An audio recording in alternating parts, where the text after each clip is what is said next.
Hari ini saya dapat kehormatan menerima Yang Mulia Bapak Jose Manuel Barroso, Ketua Dewan dari Gavi, Global Alliance for Vaccine.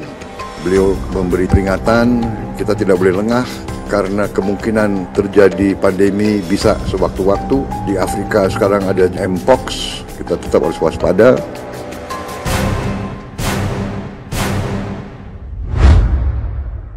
Sebagai rasa terima kasih, kita sudah siap untuk menyumbang 30 juta dolar Amerika.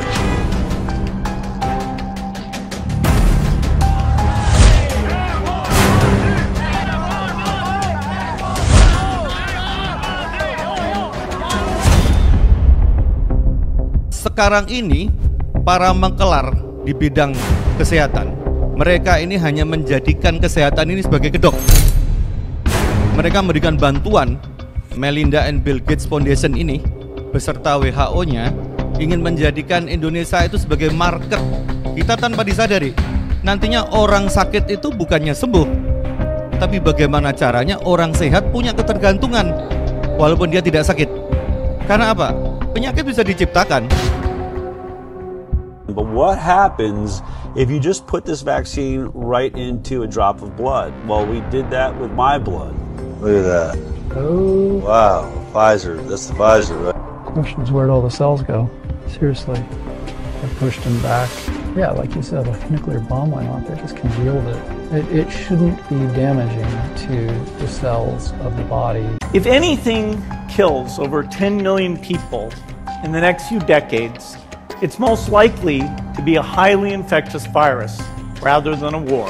First, we've got population. Now, the world today has 6.8 billion people. That's headed up to about 9 billion. Now, if we do a really great job on new vaccines, healthcare, reproductive health services, we could lower that by perhaps 10 or 15%.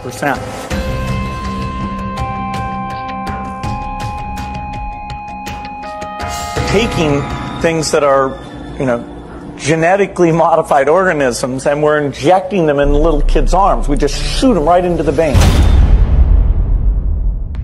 We'll have to prepare for the next one. That, I'd say is will get attention this time.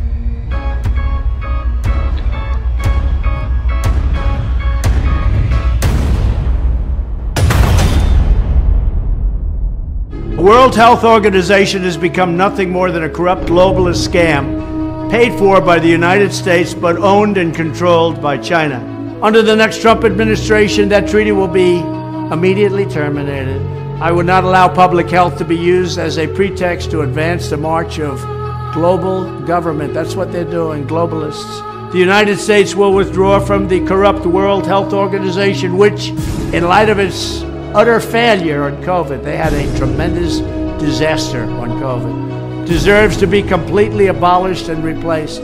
Then I will work to forge a new coalition of nations that are strongly committed to protecting health while also upholding sovereignty and freedom. Hati-hati strategi asing yang berpotensi mengambil kedaulatan bangsa tanpa perang, tetapi melalui isu kesehatan walaupun itu perintah. Melalui hilangnya hak tolak rakyat terhadap mandatori pemaksaan vaksin atau hal lainnya melalui isu pandemi.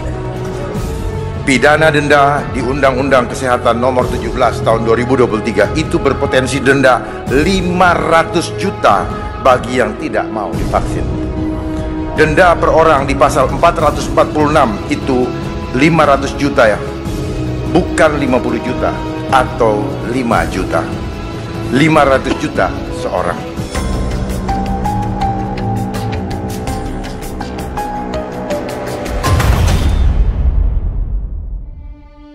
Saya mengucapkan selamat tahun baru 2025 kepada Bapak Presiden Republik Indonesia Prabowo Subianto.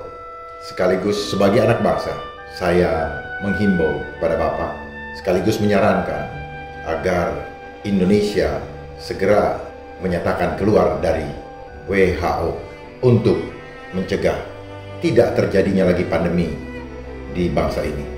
Karena pengalaman dari pandemi yang lalu, rakyat banyak yang disakiti, rakyat menjadi sulit hidupnya. ekonomi nasional juga hancur akibat pandemi tersebut.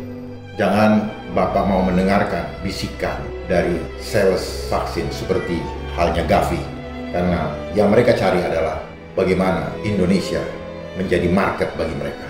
Jangan biarkan isu kesehatan ini mengambil alih kedaulatan bangsa hanya dengan harga yang murah.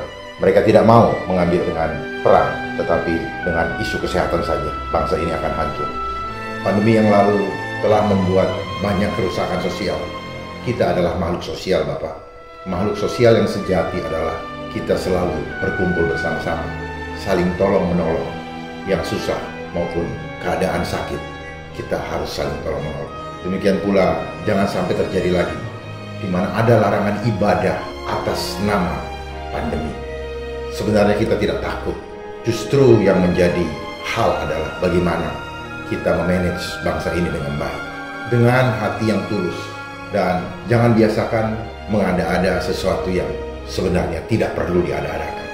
Kita adalah makhluk ciptaan Tuhan yang memiliki kekuatan ilahi. Yang kita perlukan adalah bagaimana kita memiliki iman kepadanya, agar kita tetap bisa bertahan di dalam gelombang dunia yang tidak menentu ini. Mari Bapak, kita bersama-sama untuk melindungi jiwa rakyat Indonesia. Hormat dari saya, Komjen Pol Purnawirawan Dharma Pangaribuan. Terima kasih Bapak. Salam.